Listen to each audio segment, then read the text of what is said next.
Welcome to Innovation Pulse, your quick, no-nonsense update on the latest in AI. First, we will cover the latest news. OpenAI launches Pulse for personalized updates. Microsoft enhances Copilot with Anthropic's AI. New alpha models hint at GPT-5 and a $100 billion Nvidia partnership for AI infrastructure. After this, we will dive deep into the challenges and opportunities of replacing human customer service agents with AI. OpenAI has introduced Pulse, a new feature within ChatGPT that creates personalized reports for users while they sleep.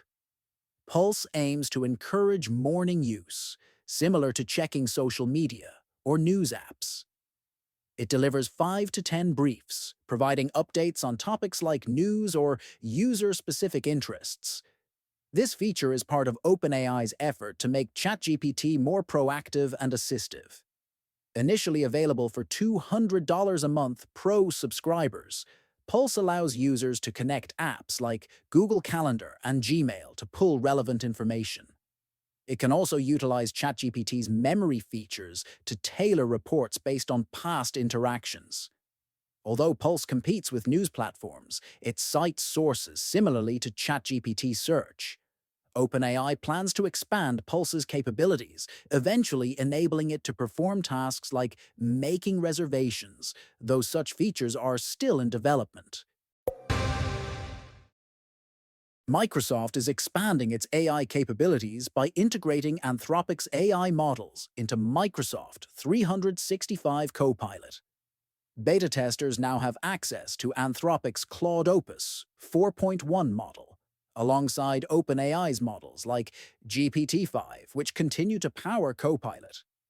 This integration is part of Microsoft's Frontier program, an optional beta for AI previews. Testers can now use Claude in Copilot's Researcher tool and Copilot Studio, an AI agent development tool. Users can toggle between OpenAI and Anthropic models through a drop-down menu. Although tensions between Microsoft and OpenAI were speculated, both AI models are currently utilized. Microsoft's Charles Lamanna indicated that Anthropic will enhance Copilot's capabilities further, promising more powerful experiences for users. This development is expected to roll out broadly after the beta testing phase. Up next, we're exploring transformative AI workflow advancements. OpenAI is testing new alpha models for ChatGPT, appearing briefly to users as Agent with Truncation and Agent with Prompt Expansion. These models activate Agent mode, allowing ChatGPT to use a browser and tools automatically. The terms suggest experiments with different system prompts or model architectures, possibly paving the way for GPT-5-powered agents. These tests appeal to early adopters and researchers interested in AI workflows. The models were quickly removed, pointing to an accidental release, with no clear improvements or limitations known yet. OpenAI CEO Sam Altman has hinted at major announcements, and these tests may signal upcoming launches. If these models are released, they could transform browsing and research tasks by managing context and prompts differently, aligning with OpenAI's goal of enhancing ChatGPT's capabilities against competitors like Copilot. Sam Altman, CEO of OpenAI, and Jensen Huang, CEO of Nvidia, have formed a $100 billion partnership to develop AI infrastructure. This deal was finalized just before Altman's flight to Abilene, Texas, and follows their involvement in a state visit to the UK with President Trump. The partnership is significant in the tech industry, linking Nvidia's powerful GPUs with OpenAI's generative AI expertise. Nvidia will invest in OpenAI and supply processors for new data centers. The companies plan to build AI supercomputing facilities, with the first site expected to go online next year. While working closely with Nvidia, OpenAI maintains relationships with other partners, including Microsoft and Oracle. This venture is part of OpenAI's broader Stargate project, aiming to expand AI infrastructure globally. OpenAI may eventually offer its own cloud services, further advancing its AI capabilities. For now, let's focus on the upcoming smart device. OpenAI is reportedly developing a new AI device with Apple's former chief design officer, Jony Ive. This device is said to resemble a smart speaker without a display. OpenAI has secured a contract with Luxshare and approached Gertech, both Apple assemblers, for components like speaker modules. In addition to the speaker, OpenAI is exploring other products like smart glasses, a digital voice recorder, and a wearable pin, aiming for a release in 2026 or 2027. CEO Sam Altman envisions a family of pocket-sized, screen-free, contextually aware devices. OpenAI is leveraging Apple's supply chain in China, with Luxshare and Gertech involved. Many Apple employees have moved to OpenAI, attracted by promises of less bureaucracy and more collaboration. OpenAI's first device is not expected to be smart glasses, though this could follow later. OpenAI is enhancing ChatGPT with new features, signaling a shift in user interaction. The latest update integrates voice mode directly into the main app window, though screen sharing for voice mode is not progressing. A new Orders setting is being prepared, potentially enabling native checkout and order tracking, with users adding credit cards for seamless purchases within the app. This feature is likely to debut in the US, assisting frequent users in buying plugins and services more efficiently. Additionally, OpenAI is working on introducing parental controls to the ChatGPT web interface, addressing concerns about safe usage for younger audiences. These updates align with industry trends to transform AI chat platforms into comprehensive tools for productivity, shopping, and communication. OpenAI is laying the groundwork for these enhancements, aiming to make ChatGPT a daily utility. And now, pivot our discussion towards the main AI topic.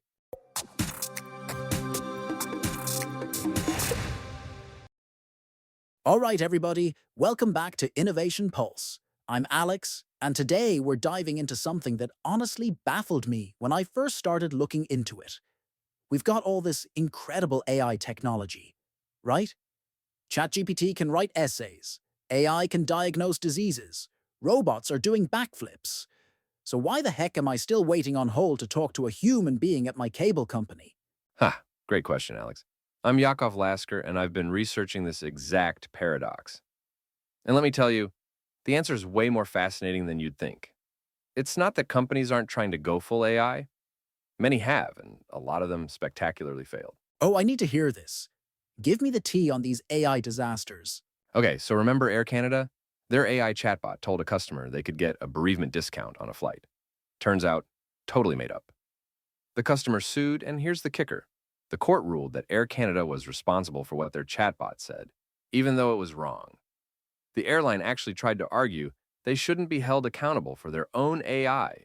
Wait, they tried to say, our chatbot isn't us? That's like saying, sorry if my left hand doesn't speak for my right hand. Exactly. And then there's DPD, the UK delivery company.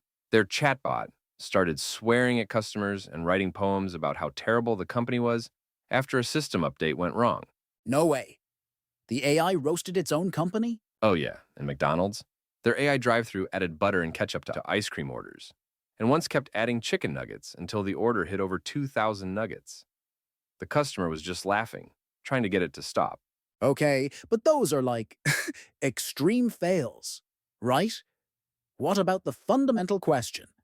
Can AI actually replace human customer service agents? That's where it gets really interesting. So here's the data. Between 52 and 71% of customers prefer interacting with human agents over AI chatbots. And get this, 81% of customers would rather wait to speak with a human than get instant help from AI. Wow, even with instant service, people still want humans? Yes, and 90% of users prefer human assistants over chatbots. It's not even close. But here's the thing, it's not just stubborn customers refusing to adapt. There are real legitimate reasons AI can't handle it all. Lay it on me. What's AI missing? Three big things. First, the empathy gap. AI chatbots fundamentally lack emotional intelligence. They can't truly empathize with a frustrated customer who's been on hold for an hour or someone dealing with a sensitive issue. Second, complex problem solving. Human agents can think outside the box, handle ambiguous situations, offer creative solutions. AI is still very much pattern matching. And the third thing? Linguistic adaptability. There's actually research showing that human agents demonstrate higher linguistic similarity to customers than chatbots do, meaning humans are better at matching how customers actually talk, with all the variations, slang, and dynamic language changes. And here's a stat that should scare companies. 60% of customers say chatbots often fail to understand their issue. So it's not working. But companies keep trying, right? There must be some success stories. Oh, there are. That's what makes this so complex. Companies see massive cost savings. The average cost per customer interaction has dropped from $4.60 to $1.45 after AI implementation. That is a 68% reduction.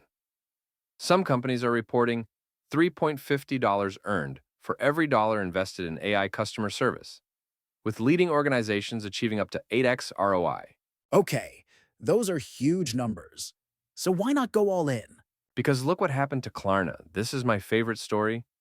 Their CEO, Sebastian Siemiatkowski, went all in on AI. He publicly stated that AI can already do all of the jobs that we as humans do. Their chatbot was supposedly doing the work of 700 customer service agents, resolving cases 9 minutes faster. Sounds like a success. That's what they thought. But then, this year, Klarna completely reversed course. They're now recruiting human customer service workers again. The CEO literally said, "From a brand perspective, a company perspective, I just think it's so critical that you are clear to your customer that there will always be a human if you want." Their new motto is basically, AI gives us speed. Talent gives us empathy. That's a complete 180. What changed their mind? Reality. Customers weren't happy. The brand was suffering, and they're not alone. Even Salesforce's Mark Benioff, who cut 4,000 customer service jobs and replaced them with AI, now admits that 50% of interactions are with AI and 50% with humans. He used to say AI wouldn't replace jobs, just augment them. Now he's more, let's say, realistic about the displacement happening. This sounds like companies are stuck between a rock and a hard place. The economics push them toward AI, but customers push them toward humans. Precisely. And there's more complexity. Implementation is really hard. The main obstacles include cost, lengthy implementation times, complex systems, and ineffective training. Despite all the investment, only 25% of call centers have successfully integrated AI automation into their daily operations. Only 25%? That's shockingly low. Right? And then there's the regulatory nightmare. AI regulations are evolving rapidly but are inconsistent across regions. The EU has the AI Act with risk-based rules. In the US, it's a patchwork of state and local laws. California just finalized regulations on automated decision-making technology. Companies are navigating this complex landscape while trying to innovate. So where does this leave us? What's the actual future here? The hybrid model. Every expert I looked into, and I mean every single one, points to the same solution. AI handles routine tasks. Humans handle complex, high-value interactions. It's not about replacement. It's about strategic collaboration. What does that look like in practice? Think of it as the 80-20 rule. AI handles about 80% of routine inquiries. Password resets, order tracking, basic FAQs. Humans focus on the 20% that requires creativity, empathy, and complex problem solving. ServiceNow's CEO, Bill McDermott, actually argues that AI won't reduce jobs at all because there's a massive tech talent deficit globally, millions of unfilled positions. Wait, so AI could create jobs? His argument is that AI fills the talent gap, allowing companies to do things they couldn't before because they lack the workforce. Humans get re-skilled for more interesting work. Workday's CEO, Carl Eschenbach, said it well. There will be jobs that AI can do much better than humans, no doubt. But that doesn't mean that a human is no longer needed. Humans are going to be re-skilled. Okay, but I want to get practical here. What should companies actually do? And what should we as customers expect? For companies, the advice from experts is clear. AI should augment human agents, not replace them. Automate the routine to drive efficiency, but always ensure customers have a clear, easy path to a human, especially when emotions or complexity come into play. One expert, Shashank Singh from Backstage AI, said AI should act as an assistant, not a gatekeeper. That's a great distinction. AI as assistant, not gatekeeper. Exactly. And for customers, here's what you should expect. More and more of your initial interactions will be with AI. By some estimates, 95% of customer interactions will involve AI in some form by now. But, and this is crucial, you should always have an easy option to escalate to a human. If a company is hiding that option or making it difficult, that's a red flag. What about the quality of service? Are we getting better or worse service with this hybrid approach? Actually, better in many cases. Companies using this model report some impressive stats. First response times have been cut by up to 74% within the first year. Resolution times are down 87% in some cases. And customer satisfaction is often higher because AI handles the boring stuff quickly, and humans are available for when things get complicated or emotional. So it's not AI versus humans. It's AI and humans together. That's the big takeaway. Tom Eggemeyer, Zendesk's CEO, says we're advancing toward a world where 100% of customer interactions involve AI in some form. But here's the key stat. 75% of CX leaders see AI as a force for amplifying human intelligence, not replacing it. I love that framing. Amplifying, not replacing. And there's a human element we can't ignore. Industries with strong human touch requirements, healthcare, complex financial services, anything with sensitive personal issues, will always need that human judgment. You can't have an AI tell someone their insurance claim is denied or walk them through a traumatic situation. The empathy just isn't there. Right, and probably won't be for a long time, if ever. So for listeners wondering about their own jobs in customer service, what should they be thinking about? Upskill. The jobs aren't disappearing entirely, but they're changing. The World Economic Forum predicts that automation will displace 85 million jobs by 2030, but create 97 million new ones. In customer service specifically, 37% of those new jobs will be in the customer care industry. The key is developing skills that complement AI. Critical thinking, complex problem solving, emotional intelligence, creativity. Those are exactly the things AI struggles with. Exactly. Human agents need to become experts at the complex stuff, the edge cases, the situations where genuine human judgment and empathy matter. Think of it less as customer service agent and more as customer success specialist or complex issue resolver. Before we wrap up, I want to touch on something you mentioned earlier, the failures. Should companies be more transparent about when AI messes up? Absolutely.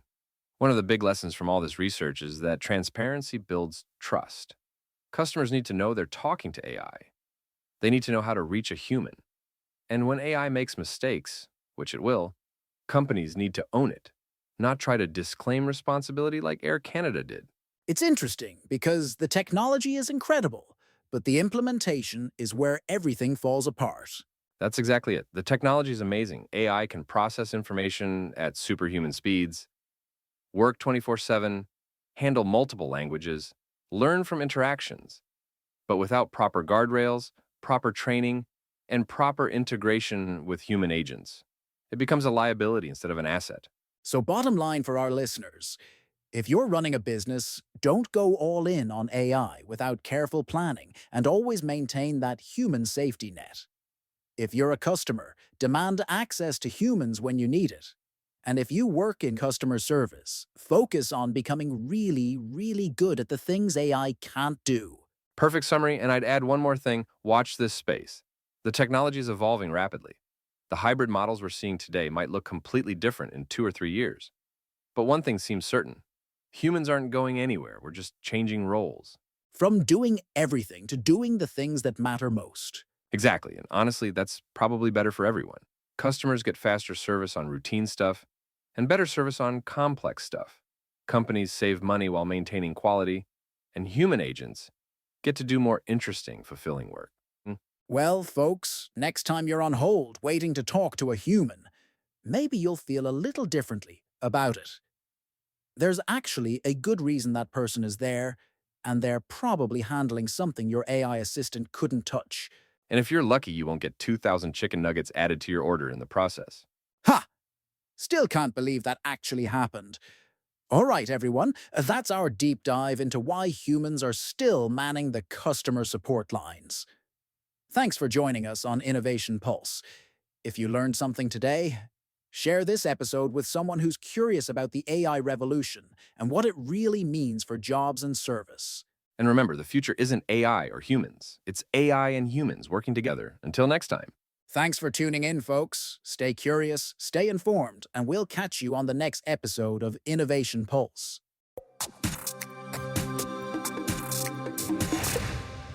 That's a wrap for today's podcast, where we explored OpenAI's latest innovations and discussed the balance between AI and human roles in customer service. Don't forget to like, subscribe, and share this episode with your friends and colleagues so they can also stay updated on the latest news and gain powerful insights. Stay tuned for more updates.